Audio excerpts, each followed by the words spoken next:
Jungle.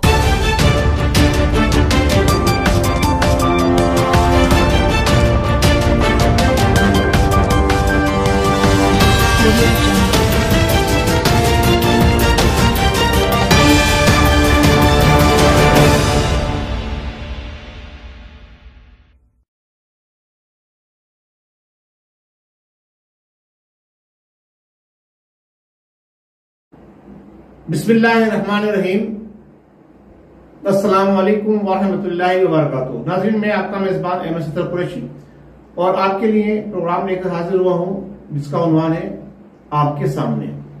नाज़रीन, हम AQ global YouTube channel के जरिए आपसे मुखातिब होते हैं और कोशिश करते हैं कि पाकिस्तान की आवाम के लिए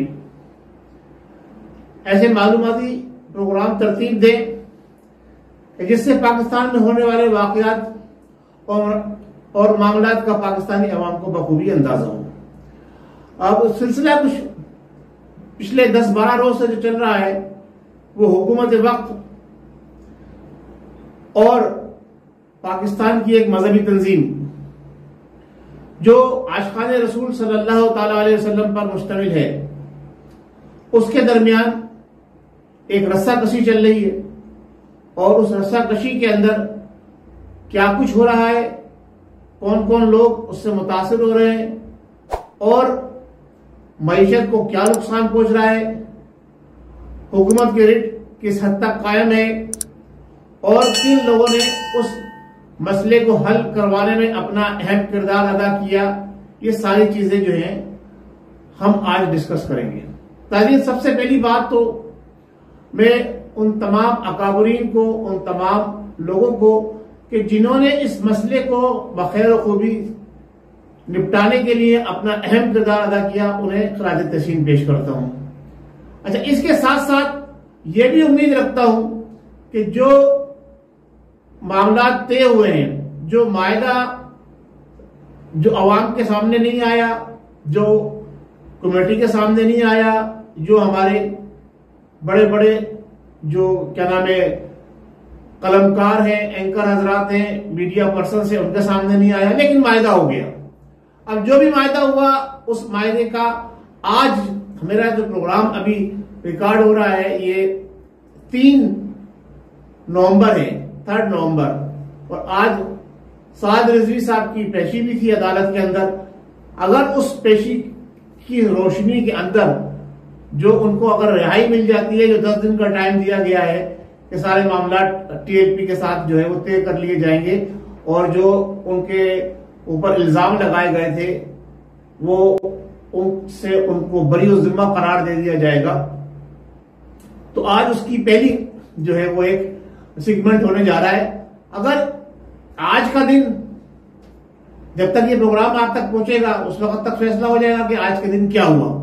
अगर पेशरफ्त हो गई हुकूमत की तरफ से तो हम ये समझेंगे कि हुकूमत जो है सच्ची है और वो मुज़ाकरात करने के लिए जो उसने काम किया वो सच्चे दिल से किया। अदरवाइज सूरत हाल आपके सामने फिर आ जाएगी दोबारा क्या होने जा रहा है पाकिस्तान के अंदर। अच्छा, यहां मैं ये बात करूंगा कि जो कुछ हमने देखा, जो मंजरनामा, जो बड़े बड़े हमारे साफी हजरात है उन्होंने टीवी पर बैठ के ये मंजर कशी की है इस सारे मामला की। अच्छा, हर कोई पहले खामोश था क्योंकि हुकूमत ने उनकी नाक में नकेल डाली हुई थी। वो उन्होंने TLP के जितने भी अब तक धरने हुए हैं पहले दिन से लेकर आज तक किसी की भी बाकायदा तौर पर कवरेज नहीं की। क्यों? क्या इश्तिहारात, पैसा जो कुछ मिलता है वो हुकूमत से मिलता है, तो वो एक ऐसी तंजीम जो अभी नौबलद है, जिसके पास पैसा नहीं है, जिसके पास कोई बड़ा बाहर से फंडिंग नहीं हो रही, जिसके पास कोई बड़ा सरमायादार नहीं है जिसका वो ATM यूज कर सके, और वो साफी हजरात और टीवी के जो मालकान है, जो सोशल मीडिया जो इलेक्ट्रॉनिक और प्रिंट मीडिया जिनके हाथ में, वो उनके पेट भर सके, तो लिहाजा उनको जो है किसी किस्म का कोई बाकायदा कवरेज नहीं दिया गया। लेकिन बात सिर्फ इतनी है, जो बड़ा अहम नुकता है, जो बड़ा अहम पॉइंट है, जो आज की मेरी गुफ्तगू का मरकज और महवर है, वो ये है कि ताकत का सरचश्मा कौन है। ताकत का सरचश्मा कौन है? मेरे वतन पाकिस्तान के अंदर ताकत का सरचश्मा कौन है? हम इस पे बात करते हैं और हम आगे बढ़ते चले जाते हैं। नाज़रीन, आपने माजी भी देखा होगा और हाल भी आप देख रहे हैं, हमारे मुल्क के अंदर दो कुव्वतें, एक कुव्वत की मैं बात करता हूं, दूसरी कुव्वत को आपको समझ जाएंगे। दो कुव्वतें ताकत का सर चश्मा है। ताकत का सर चश्मा में लेके चलूंगा पाकिस्तान बनने से लेके, और हल्की हल्की हिंट्स डालनी है, वरना तो बहुत लंबी हमारी तारीख है, बड़ा कुछ बताना पड़ेगा और बहुत कुछ आपको सुनना पड़ेगा, जिसके लिए ना आपके पास टाइम होगा ना मैं इतना आपके साथ टाइम लेना चाहता। देखिए, अवाम जब अपने सर पे कफर बांध लिया तो कायदे आजम की क़यादत के अंदर पाकिस्तान बन गया। किसने? अवाम पाकिस्तान ने नहीं, अवाम मुस्लिम ने। एक वो मुस्लिम हरम की पासबानी के लिए नील के साहिल से लेकर ताबका तक तो कायदे आजम रहमतुल्लाह अलैह की क़यादत में इकट्ठे हुए, पाकिस्तान बन गया। उसके बाद दौर गुजरते गए, 65 का दौर आया, अवाम एक दफा फिर इकट्ठी हुई और जोश और जज्बे से बाहर निकली, तो 65 की जंग के अंदर पाकिस्तान ने फतेह हासिल करी। इसके बाद फिर आप आइए आगे MRDA की तहरीक में। MRD की तहरीक का मैं जिक्र खासतौर से इसलिए कर रहा हूं कि उस वक्त ताकत का इस्तेमाल उस वक्त के मौजूदा हुक्मरानों ने किया, डिक्टेटरों ने किया, लेकिन अल्हम्दुलिल्लाह कायदे मिल्लत इस्लामिया हाफिजुल कारी अशा अहमद दुरानी सिद्दीकी रहमतुल्लाह अलैह की क़यादत के अंदर और भी दूसरे काबरीन थे। मेरी उनसे खुसूसी निस्बत रही है, तो मैं इसलिए खासतौर से उनकी बात कर रहा हूं कि उन्होंने वो किरदार अदा किया कि MRD की तहरीक कामयाब हुई। इसके बाद और भी इस तरह चलते रहे। अवाम जो थी वो हर दौर में ताकत का सरचश्मा रही, और आपने उसके बाद मिली यकजहती कौंसिल भी देखी, आपने मुत्तहिदा मजलिस अमल भी देखा, जिसके हाथों परवेज मुशर्रफ साहब जलील ख्वार होके आज दुबई के अंदर मफरूरी के दिन गुजार रहे हैं। और मिली यकजहती कौंसिल हो चाहे मुत्तहिदा मजलिस अमल हो, इसमें एक ही आदमी ने अपना वो कलीदी किरदार अदा किया कि तमाम मकातिब फिक्र के उलमा इकराम उनकी इमामत में नमाज पढ़ने और उनकी इमामत में आगे बढ़ने, उनकी क़यादत में आगे बढ़ने के लिए हम वक्त तैयार थे, अपनी जानों की कुर्बानियां देने के लिए तैयार थे। और वो थे इमाम इनकलाब शाह अहमद दुरानी सिद्दीकी रहमतुल्लाह अलैह।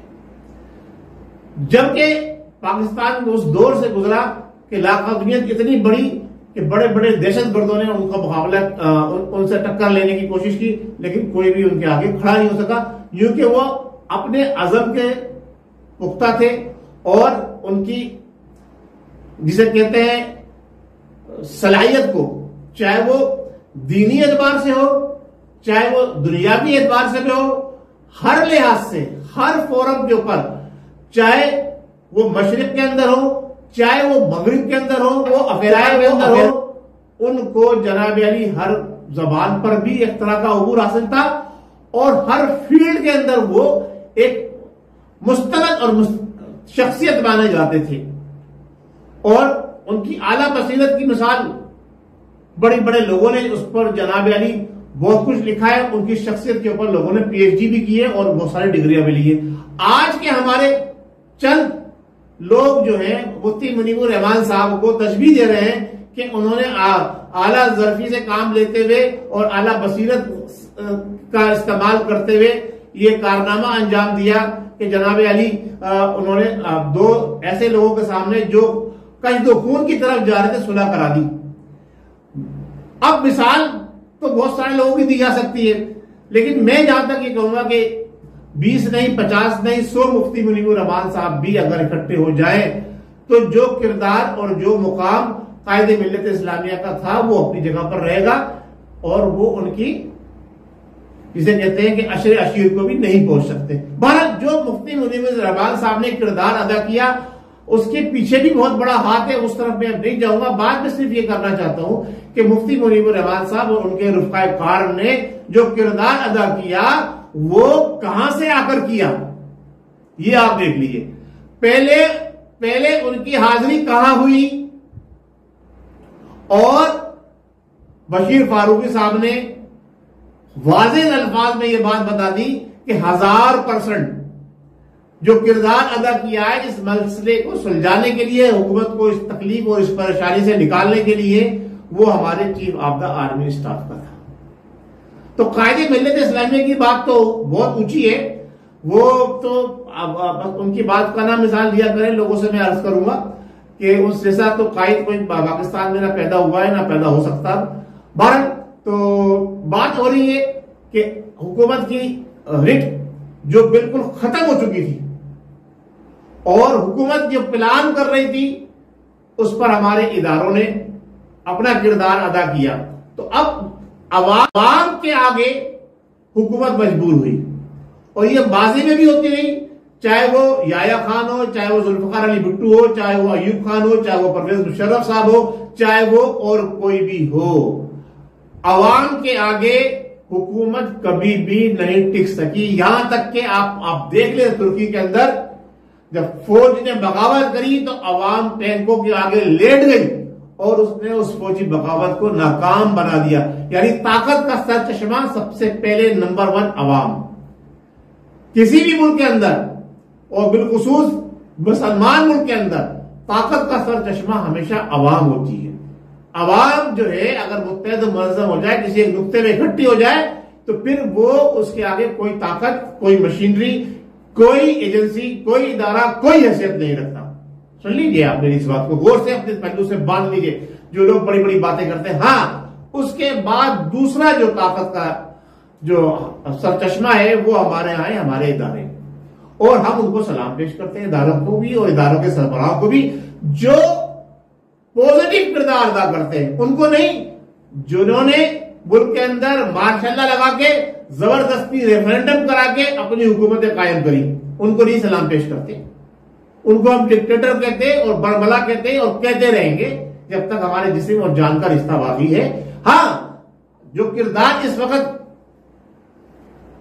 कमर बाजवा साहब ने अदा किया है, अब तक के जो उनके पिछले सारे मामला थे जिन पर हम बड़ी बातें करते लोग चले आ रहे थे, उन्होंने उन तमाम मेल कुचेल को ये किरदार अदा करके मैं ये समझता हूं उन्होंने धो दिया। उन्होंने अवाम के हक में फैसला किया, अवाम की ताकत को, अवाम के मुतालबे को उन्होंने सही माना, सही जाना और कश्फ खून से मुल्क को बचाने के लिए उन्होंने अपना किरदार अदा किया। और आपको पता ही है, जब एक साथ अवाम और हमारे इदारे और वो भी अस्करी इदारे एक साथ एक प्लेटफॉर्म पे आ जाए तो फिर उनके आगे कौन टिक सकता है। आपको याद होना चाहिए, मैंने अपने वी ब्लॉग में इससे पहले 4 दिन पहले, ये मायदा होने से 4 दिन पहले ये कहा था कि बहुत जल्द इमरान नियाजी एक बड़ा यू टर्न लेंगे। ये बात मैं पहले बता चुका था। तो उन्होंने यू टर्न लिया और उन्होंने यू टर्न लेने के बाद, क्योंकि उनके पास कुछ टाइम नहीं, वो आगे बढ़ ही नहीं सकते थे, एक कदम भी आगे नहीं बढ़ सकते थे अवाम के इस जिसे कहते हैं सुनामी के आगे, जिसे वो सुनामी को ढोल बजाते आए ना, इसको कहते हैं अवाम की सुनामी, जो अपने मकासद हासिल करके उठी। अब आज ये बात हमारे मुफ्ती मुनीबुर रहमान साहब की और अस्करी इदारों के जिम्मेदारान की, जिनके कहने पर उन्होंने जाकर जो है जिसे कहते हैं ना मायदा कर दिया, बगैर किसी शराइत के दोनों तरफ से बाकायदा तौर पर लोगों को सामने लाए बगैर कहा जो फैसला हो गया बस कबूल है। तो अब उन्होंने जैसा वादा किया है, मनोगढ़ उस फैसले में अमल दरामद कराने का आज पहला दिन है। अगर आज टीएलपी के जिम्मेदारान को रिहाई मिल गई, मुकदमात वापस ले ली गई, ये हुकूमत ने खामखाई की एक पक लगाई है। आप 10 दिन का जो टाइम दिया है ना कि उनके साथ जो लत उन्होंने लगाया है कि दहशतगर्द तंजीम, वो हटाने के लिए आप दहशतगर्द कहने में तो एक लम्हा नहीं लगाते। और मैं आगे बढ़ के बात करूंगा, मुफ्ती मुनीबुर रहमान साहब से भी गुजारिश करूंगा कि जो इल्जामात टीएलपी पे लगाए गए हैं, वो इल्जामात जिन लोगों ने लगाए हैं उनके खिलाफ करार वाकई कार्रवाई होनी चाहिए। जैसे कि उनको दहशतगर्द कहा गया, जैसे कि उनको कहा गया कि इंडिया के एजेंट हैं और उन्होंने पुलिस वालों की जानें ली हैं, तो यह प्रूफ दिया जाए कि किन पुलिस वालों के ऊपर किन लोगों ने गोलियां चलाई और वो गोलियां किन राइफल से निकली, उन गोलियों का साइज क्या था और कौन से एमएम की गोलियां थी, आया टीएलपी के किसी कारकुन के पास उस किस्म की राइफल, बंदूक, पिस्तौल कोई चीज थी, ऐसा असला था, वो प्रूफ दिया जाए। वरना जिन्होंने बांगे मारी है ना, उनको अदालत के कटहरे में लाया जाए और उनको सजा दिलवाई जाए, ये कार्रवाई करवाइए। अगर टीएलपी वालों ने नहीं करी तो ये कार्रवाई उन्होंने ही करवाई है।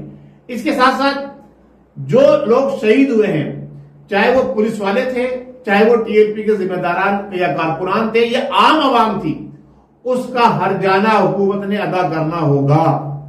और ये जिम्मेदारी भी मुनीबुर रहमान साहब पर जाती है, जब उन्होंने सारी चीजों की जिम्मेदारी ली है। और इसके लिए मैं रिक्वेस्ट करूंगा जनाब कमर बाजवा साहब से भी कि वो भी इस में कदम बढ़ाएं और जितने भी लोग शहीद हुए उनकी फैमिलीज का कम से कम 20-20 साल का खर्चा जो है वो हुकूमत उठाए। पैसे ना दिए जाए एक साथ कि जी आपको 5 लाख दे दिए, 10 नहीं जी, 10 नहीं, 5 लाख नहीं चाहिए। आप उनका वजीफा मुकर्रर करें।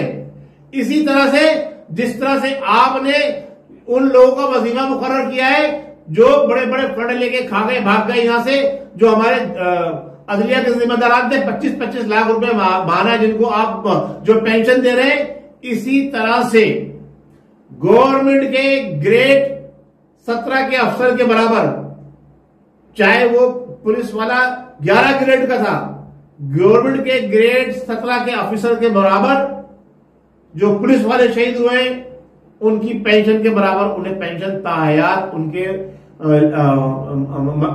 लवाहिकीन को मिलनी चाहिए। कम से कम जिनकी जोजा है उनके जोजाओं के नाम पर वो पेंशन जारी की जाए, जिनकी औलाद है उनकी औलाद के नाम पर वो पेंशन जारी की जाए। इसी तरह से जितने कारकुनान शहीद हुए हैं, जितने जख्मी शहीद हुए, उनके लिए पेंशन जारी की जाए, उनकी जोजा के नाम पर या उनकी औलाद के नाम पर या उनकी मां के नाम पर। और जो जख्मी हुए हाँ उनको आप कंपनसेशन दें, और जख्मियों को कंपनसेशन भी ऐसा ही दिया जाए जैसा कि आप अपने बड़े अफसरान को सब्सिडी देते हैं गैस के ऊपर, ऑयल के ऊपर, यानी पेट्रोल के ऊपर, इलेक्ट्रिसिटी के ऊपर। इसी तरह उनके लिए इन तमाम चीजों पर सब्सिडी मुकर्रर कर दी जाए। पैसा नहीं चाहिए, सब्सिडी दे दें। आप जिस घर में रहते हैं, जिस घर के आप मालिक हैं, आपको जनाब अली जो बिजली का बिल फ्री, आपको गैस फ्री, आपको ये फ्री, आपको वो फ्री। नाज़रीन, ये आज से आपसे गुजारिश थी। अल्लाह तबारक व तआला हमारी फौज को और हमारे हुक्मरानों को ये अकल समझ अता फरमाए कि ताकत का सरचश्मा किसी भी मुल्क का वो अवाम होती है, और जब तक अवाम है तो आप उस पर हुकूमत करेंगे या खाली जमीन के ऊपर हुकूमत करेंगे, ये बता दीजिए आप।